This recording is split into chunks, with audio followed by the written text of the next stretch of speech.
Hello friend. आज हमारा topic है MCB construction and working principle के बारे में। हम जानेंगे कि एमसीबी जो है कैसे काम करता है। आप देखिए, एमसीबी के कुछ इंटरनल पार्ट हैं, जैसे प्लंजर, मैग्नेटिक कॉइल जिसे इलेक्ट्रोमैग्नेट भी बोलते हैं, fix contact, moving contact, triggering lever और बाई मेटालिक स्ट्रिप।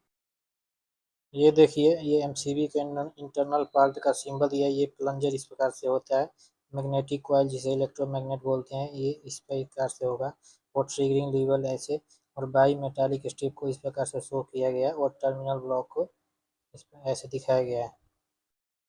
यहाँ आप देख सकते हैं एक कंप्लीट एमसीबी का इंटरनल स्ट्रक्चर बनाया हुआ है, जिसमें करंट के फ्लो को दिखाया गया है।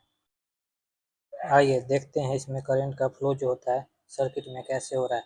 यहाँ टर्मिनल ब्लॉक है, इसके बाद यहाँ से जो होता है मैग्नेटिक कॉइल में आएगा, मैग्नेटिक कॉइल से फिक्स कंटेक्ट, फिर मूविंग कंटेक्ट होते हुए फिर ये जो करंट है वो बाई मेटालिक स्ट्रिप में जाता है, और फिर बाई मेटालिक स्ट्रिप से होकर टर्मिनल ब्लॉक में।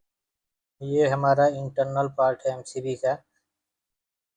मैग्नेटिक कॉइल जो होता है हमारा शॉर्ट सर्किट के केस में प्रोटेक्ट करता है, और बाई मेटालिक स्ट्रिप जो होता है ओवरलोड के कंडीशन में ऑपरेट होता है। आइए देखते हैं अब हम कि एमसीबी जो है शॉर्ट सर्किट के केस में कैसे ट्रिप होता है। जब इलेक्ट्रिकल सर्किट में फेज एंड न्यूट्रल आपस में शॉर्ट होंगे या कनेक्ट होता है तो उसे हम शॉर्ट सर्किट कहते हैं।